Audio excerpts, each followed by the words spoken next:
La deuda interna se ha puesto de moda, ¿no? En lo que tiene que ver con la verborragia, ¿no? En el andar cotidiano. La deuda interna se ha puesto de moda desde un aspecto económico, ¿no? Básicamente de un aspecto económico y financiero, ¿no? Y en verdad, me parece que la deuda interna, tengo la convicción en realidad que la deuda interna pasa por otro lado, como cuenta la película, que invito a todos a que lo vean, ¿no? Porque más allá de todo lo que parece sigue oculta. Más allá de todo lo que se muestra y se exhibe en superficie, la deuda interna sigue oculta. Ahora, se habla de deuda interna en pesos, ¿cómo hacemos para abordarla y tal? La deuda externa en dólares, está como un poquito, ponele más encaminada, ¿no? Más allá de todos los estragos que nos va a seguir ocasionando. Pero hay una historia, digo, ¿no? De la deuda interna, el empréstito del presidente Rivadavia con Gran Bretaña ya marcó un precedente importante al respecto. Y para venir más acá, digo, todo lo que fue la dictadura militar, donde además se acrecentó millonaria y multitudinariamente la deuda, la externa y la interna, y a través, obviamente, de la comandancia de Martínez de Oz, de la avenida Martín de Oz, que está ahí en el predio ferial de Palermo, digo, se acrecentó muchísimo. Y después hubo que hacer algunos papeles, algunos formularios, en los cuales el propio Domingo Cavallo fue parte de todo lo que arriba de la mesa se trabajó a disposición para estatizarla. Y entonces, bueno, ya arrancaba la democracia con una deuda externa y una deuda interna estatizada en el sentido que la pagamos todos, ¿no? Sí, siempre ocurre que los que más sufren son los que más la pagan. Pero antes de esto, digo, y para otra vez invitarlos y no abundar, hay una carta de Rodolfo Walsh, ¿no? Del 25 de marzo, del 24 de marzo de 1977, cuando se cumplía un año de la dictadura militar, que también invito a todos a que la lean. Al día siguiente fue asesinado, y donde hablaba con una autoridad, digo, y con una cuestión personal que lo habilitaba como tal, que más allá de todas las barbaries, de los asesinatos, las desapariciones, de los robos de bebés y demás, qué feo decir demás, ¿no? Otros abusos, asesinatos que cometió la dictadura cívico-militar. Allá un año Walsh decía que en realidad la búsqueda principal tenía que ver con el endeudamiento para condenarnos, ¿no? Y ahí hubo muchas tareas. Después, más acá, también hubo unas cuestiones más del orden de lo moderno, ¿no? Se llamó blanqueo en algunos casos, y que generó obviamente endeudamientos gigantes, ¿no? Lo que pasa es que cuando uno de alguna manera empieza a negociar, si querés, desde un espacio de poder, con el poder, como algunos llaman, real, con los dueños de las decisiones,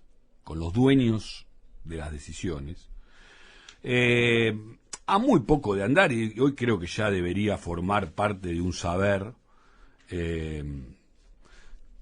contempla, asimila, asume, sufre, que es insaciable, ¿no? Y lo sabemos en la Argentina, obviamente, porque tiene sus particularidades, ¿no?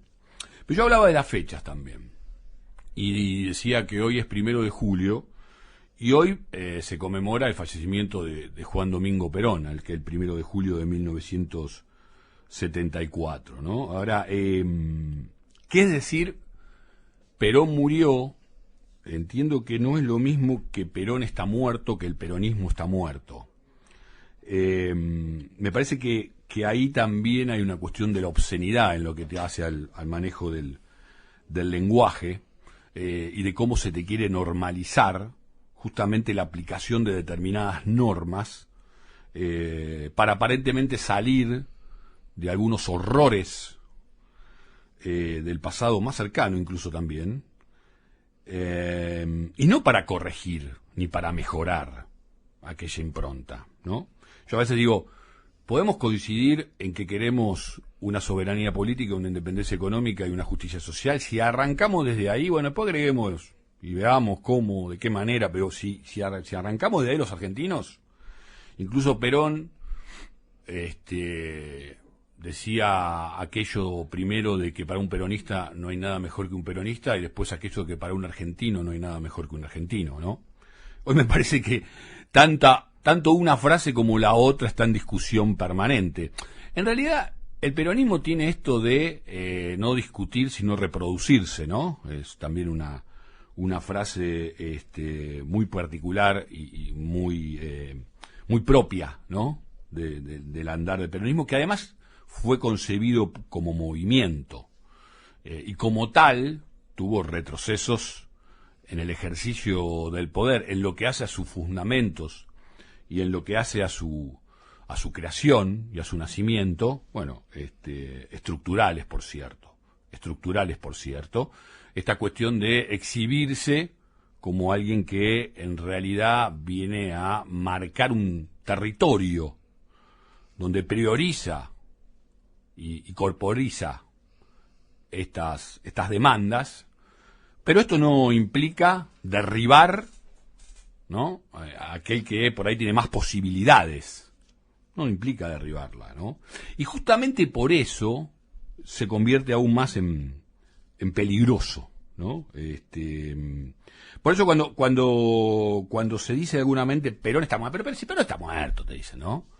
Lo que de alguna manera te están diciendo es la clase trabajadora, el trabajo, ¿no? La fuerza laboral está ninguneada en esa frase.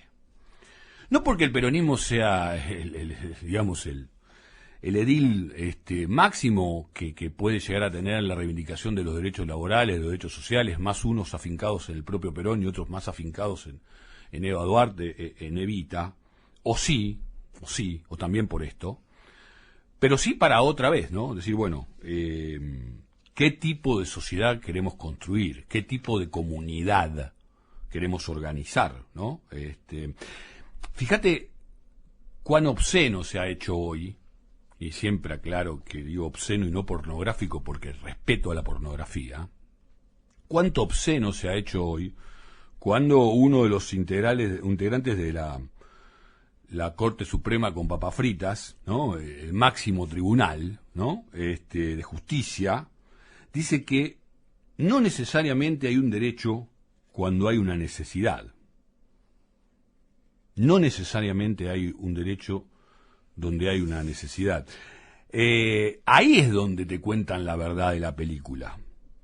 Ahí es donde te cuentan los que deben quedar afuera, probablemente porque hay algunas cuestiones de roles asignados. Por ejemplo, que te limpien los baños, ¿no? Son muchos capaz que tenés, y entonces necesitas ese tipo de asistencias, ¿no? Fíjate si reivindicás este tipo de laburo, que por supuesto hay que hacerlo, y que por supuesto puede dignificar sin ningún tipo de cuestiones, al contrario, dignifica, todo laburo dignifica. Hoy en la coyuntura está puesto en el escenario máximo, ¿no?, el tema del laburo. Digo, a ver, una pequeña disgregación bien de contexto. Creo que los movimientos sociales, tanto los que están dentro del oficialismo como los que están dentro de los sectores de oposición, que han sido los que más han marcado cancha en el escenario público en los últimos tiempos, uno diría que tienden a encontrar objetivos comunes, por lo menos en el corto plazo.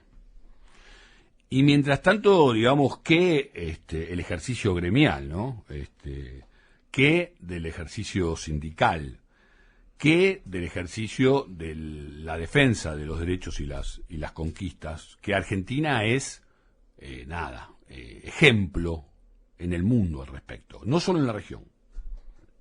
Ejemplo en el mundo, ¿no?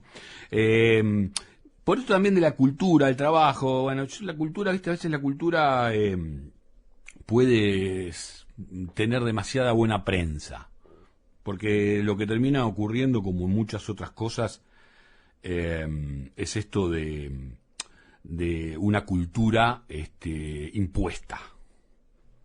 Por eso también hay que todo el tiempo, de una u otra forma, animarse a ponerla en debate, ¿no? Anduvieron por ahí los saludos del día de hoy a los amigos todo, ¿no? A los amigos todo, a los enemigos, y ahí yo pongo puntos suspensivos. Todos sabemos cómo se puede completar esa frase, pero me animaría a decir nada. Más en un mundo donde los países centrales, ojo, porque guerra mundial, sí, con más consecuencias todavía globalizadoras que la así llamada primera y segunda de principios del siglo pasado. Necesaria incluso una construcción geopolítica de la humanidad que no puede darse el lujo de duplicarse hacia principios del próximo siglo. Que ese es el camino estadístico hacia donde lo conduce. Porque el planeta no podría contener hoy a 15.000 millones de personas. Y la idea es que en 100 años tengo más interrogantes que certezas al respecto. Pero, digo, más aún en un conflicto bélico de altísima magnitud, pensar un poco esto mismo, ¿no? Después, digo, en el ejercicio del poder uno convive con las contradicciones. Hay una vieja frase de solo los idiotas o solo los imbéciles no son contradictorios, ¿no? Digo, ejercer grados de coherencia extrema, yo creo que también es una exhibición de mediocridad.